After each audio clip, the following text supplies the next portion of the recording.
कृषी उत्पन्न बाजार समितीच्या अशासकीय प्रशासकपदी काही सदस्यांची शिफारस भारतीय जनता पार्टीचे आमदार तथा माजी सभापती विजयकुमार देशमुख साहेब यांनी केली होती।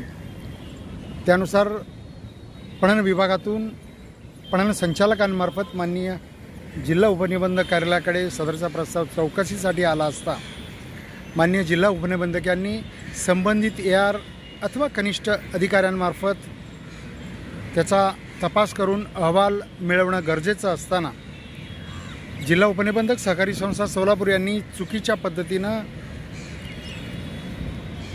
मार्केट कमिटीच्या सचिवांमार्फत त्या संबंधीचा अहवाल मागवला।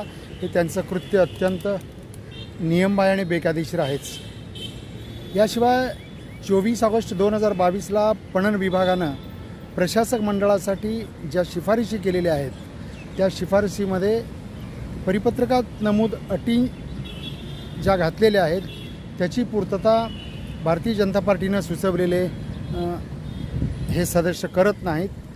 त्याही परिपत्रकातील अटींचा भंग करून संबंधित अहवाल जिल्हा उपनिबंधकांनी पणन संचालकांना पाठवल्यानंतर त्यातील त्रुटी आणि सदोष अहवाल त्यांच्या निदर्शनास आणून दिल्यानंतर माननीय पणन संचालक पुणे यांच्याकडे मी केलेल्या लेखी तक्रारीची दखल घेऊन पणन संचालकांनी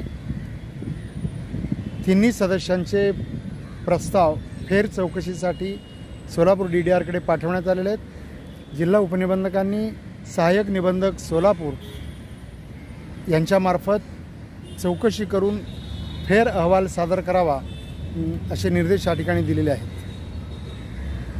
त्यामुळं भाजपच्या नियुक्तीचा घोळ अद्याप प्रलंबितच आहे।